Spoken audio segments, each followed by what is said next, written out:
नमस्कार दोस्तों, MP GK के टॉप एमसीक्यू की सीरीज में आप सभी का एक बार फिर से बहुत बहुत स्वागत है। आज की क्लास में हम बात करेंगे मध्य प्रदेश के राष्ट्रीय उद्यान और अभ्यारण्य से जितने भी इंपॉर्टेंट क्वेश्चन बनेंगे उन सारे क्वेश्चन को यहाँ पर डिस्कस करेंगे, जो आपके एमपी पटवारी के लिए अति महत्वपूर्ण प्रश्न होने वाले हैं। तो सबसे पहला क्वेश्चन आपके सामने आता है कि अटल बिहारी वाजपेयी पार्क किस नाम से जाना जाता है। मोस्ट इंपोर्टेंट क्वेश्चन है कि जो अटल बिहारी वाजपेयी पार्क है इसका एक और नाम क्या है। तो याद रखना है, जो इंदौर का रीजनल पार्क है तो इसी रीजनल पार्क को क्या बोला जाता है, तो इसको अटल बिहारी वाजपेयी पार्क बोला जाता है। तो याद रखना है, अटल बिहारी वाजपेयी पार्क, ये जो रीजनल पार्क है ये कहाँ पर स्थित है, तो ये इंदौर में स्थित है। ऑप्शन नंबर बी इसका राइट आंसर है।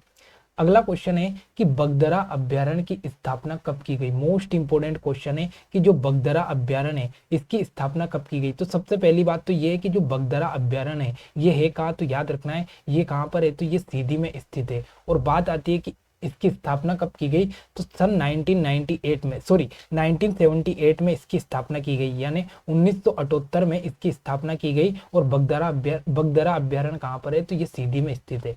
अगला, देश का पहला कामधेनु अभ्यारण्य कहाँ पर स्थित है। मोस्ट इंपोर्टेंट क्वेश्चन है कि देश का पहला कामधेनु अभ्यारण्य या फिर इसको देश का पहला गो अभ्यारण्य भी कहा जाता है, तो ये कहाँ पर स्थित है, तो ये सालरिया में स्थित है। और जो सालरिया गांव है ये किस जिले के अंतर्गत आता है, तो याद रखना है ये आगर मालवा जिले के अंतर्गत आता है। तो याद रखना है, देश का पहला कामधेनु अभ्यारण्य कहाँ पर है, सालरिया में है। इसको गो अभ्यारण्य भी कहा जाता है। और किस जिले के अंतर्गत आता है, तो ये आगर मालवा जिले के अंतर्गत आता है।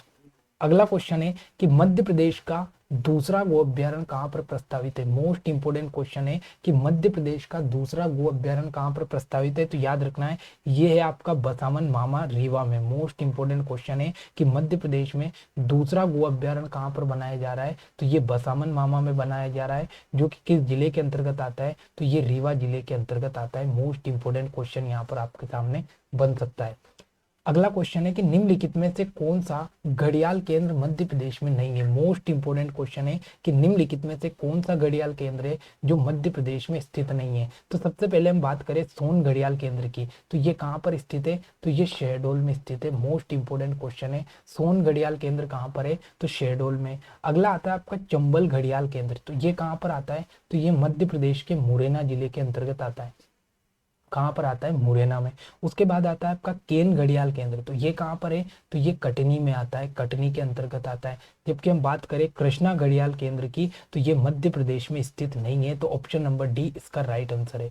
अगला क्वेश्चन आपके सामने कि आप कान्हा राष्ट्रीय उद्यान की यात्रा करना चाहते हो तो सबसे नजदीक हवाई अड्डा कौन सा है। याद रखना है, सबसे इंपोर्टेंट क्वेश्चन है कि जो कान्हा किसली राष्ट्रीय उद्यान है ये किस जिले में आता है, तो ये मंडला जिले के अंतर्गत आता है। और इसके सबसे निकटतम हवाई अड्डा कौन सा है, तो याद रखना है जो जबलपुर का हवाई अड्डा है, ये जबलपुर का हवाई अड्डा कान्हा किसली राष्ट्रीय उद्यान के सबसे नजदीक आता है। अगला, शिवपुरी जिले में स्थित कौन सा अभ्यारण्य सोन चिड़िया के लिए प्रसिद्ध है। मोस्ट इंपोर्टेंट क्वेश्चन है कि सबसे इंपोर्टेंट क्वेश्चन तो ये है कि शिवपुरी जो जिला है इसमें कौन सा अभ्यारण्य है, तो इसमें करेरा अभ्यारण्य है। कौन सा अभ्यारण्य है, करेरा अभ्यारण्य है। फिर बात पूछे कि जो करेरा अभ्यारण्य है ये किसके लिए प्रसिद्ध है, तो सोन चिड़िया के लिए प्रसिद्ध है आपका करेरा अभ्यारण्य, जो कि शिवपुरी जिले में आता है। अगला क्वेश्चन, यदि आप सतपुड़ा राष्ट्रीय उद्यान घूमना चाहते हो तो सबसे नजदीक रेलवे स्टेशन कौन सा पड़ेगा। मोस्ट इंपोर्टेंट क्वेश्चन है, अगर हम सतपुड़ा राष्ट्रीय उद्यान में घूमना चाहते हैं तो इसके सबसे नजदीक में जो रेलवे स्टेशन पड़ेगा ये पड़ेगा पीपरिया का। और पीपरिया किस जिले के अंतर्गत आता है, तो ये आता है आपका होशंगाबाद जिले के अंतर्गत, होशंगाबाद जिले के अंतर्गत। तो ये मोस्ट इंपोर्टेंट क्वेश्चन बन सकता है। अगला क्वेश्चन, चार सिंह मृग जो कि दुनिया में केवल कान्हा किसली राष्ट्रीय उद्यान में पाया जाता है। मोस्ट इंपोर्टेंट क्वेश्चन है कि चार सिंह वाला जो मृग है ये दुनिया में केवल कहाँ पाया जाता है, सिर्फ कान्हा किसली राष्ट्रीय उद्यान मंडला में। और इसे क्या कहा जाता है, तो इसे कहा जाता है चौसिंगा। क्या नाम दिया गया है इसे, चौसिंगा। अगला क्वेश्चन है, चतुर्भुज नाथ मंदिर किस अभ्यारण्य के समीप स्थित है। मोस्ट इंपोर्टेंट क्वेश्चन है कि जो चतुर्भुज नाथ मंदिर है ये किस अभ्यारण्य के समीप स्थित है। तो याद रखना है ये आपका गांधी सागर अभ्यारण्य के समीप स्थित है। मोस्ट इंपोर्टेंट क्वेश्चन है कि जो चतुर्भुज नाथ मंदिर है ये कौन से अभ्यारण्य के समीप है, तो गांधी सागर अभ्यारण्य के समीप है। और ये गांधी सागर अभ्यारण्य कहाँ पर है, तो ये मध्य प्रदेश के मंदसौर जिले के अंतर्गत आता है। ठीक है।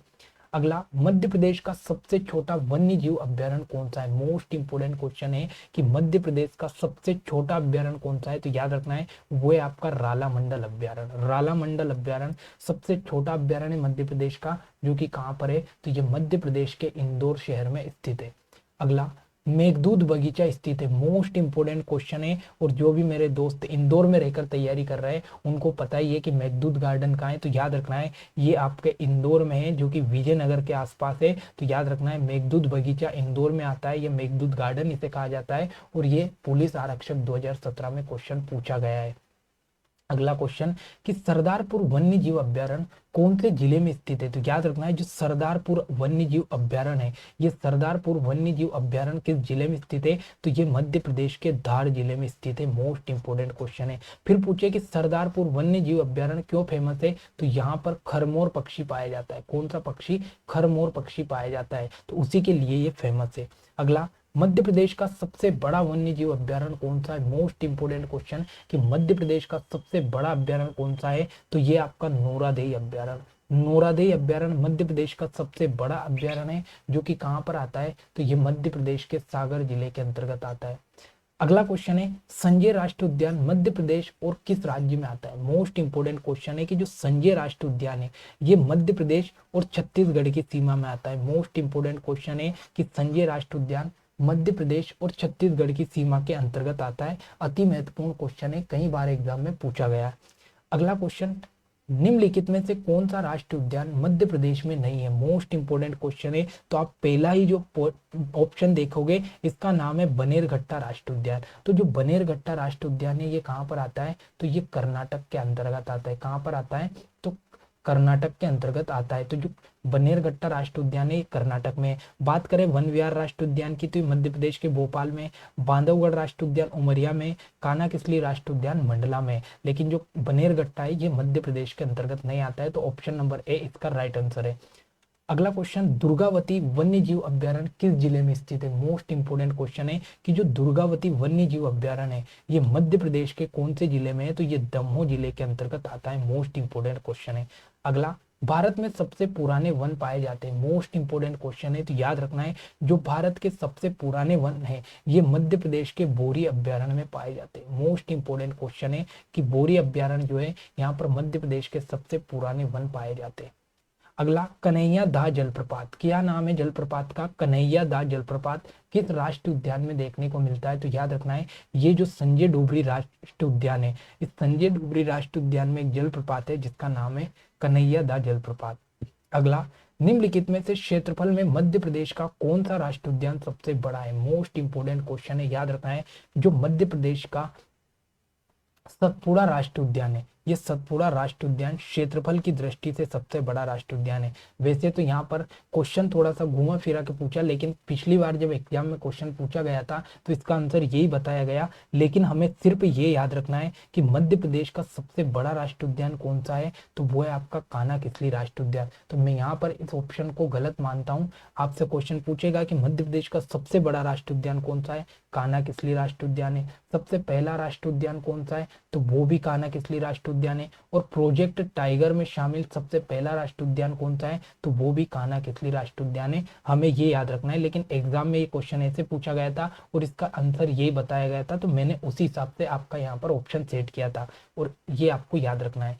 मध्य प्रदेश की चंबल एवं सोन नदी में पाए जाने वाले घड़ियाल एवं कछुओं को IUCN की रेड लिस्ट में शामिल किया गया, किस श्रेणी में रखा गया इनको? सबसे इंपॉर्टेंट क्वेश्चन तो ये है कि आपका जो चंबल और सोन नदी है, इस चंबल और सोन नदी में क्या क्या पाए जाते हैं, तो एक तो घड़ियाल पाए जाते हैं और एक कछुए पाए जाते हैं। फिर अगला क्वेश्चन ये बनता है कि जो रेड लिस्ट है ये रेड लिस्ट कौन जारी करता है, तो ये करता है आपका IUCN। ठीक है, तो IUCN ने एक रेड लिस्ट जारी की है जिसमें मध्य प्रदेश के जो घड़ियाल एवं कछुए इनको घोर संकटग्रस्त जाति में रखा। कौन सी? घोर संकटग्रस्त जाति में रखा। अगला क्वेश्चन, देवरी इको घड़ियाल केंद्र कहाँ पर है? याद रखना है, जो देवरी इको घड़ियाल केंद्र है ये मुरैना जिले के अंतर्गत आता है, देवरी इको घड़ियाल। अगला, मध्य प्रदेश की राजधानी भोपाल में स्थित राजा भोज झील को आर्द्र भूमि सूची में कब शामिल किया गया? सबसे इंपॉर्टेंट क्वेश्चन तो ये कि जो राजा भोज झील है ये कहाँ पर है? तो ये भोपाल में स्थित है। और जो राजा भोज झील है इसको सन 2002 में आर्द्र भूमि में शामिल किया गया। मोस्ट इंपोर्टेंट क्वेश्चन है। अगला, तो दोस्तों ये आज के मोस्ट इंपोर्टेंट क्वेश्चन थे जिसमें राष्ट्रीय उद्यान और अभ्यारण्य के इंपोर्टेंट क्वेश्चन को हमने डिस्कस किया। ये सेकंड क्लास थी राष्ट्रीय उद्यान और अभ्यारण्य की। पिछली क्लास अगर आपने नहीं देखी तो उसे जरूर देख लेना। आशा करता हूँ कि आज की क्लास आपको बेहद पसंद आई होगी। क्लास अच्छी लगे तो चैनल को जरूर सब्सक्राइब करें। मिलता है अगली क्लास में। जय हिंद, जय भारत।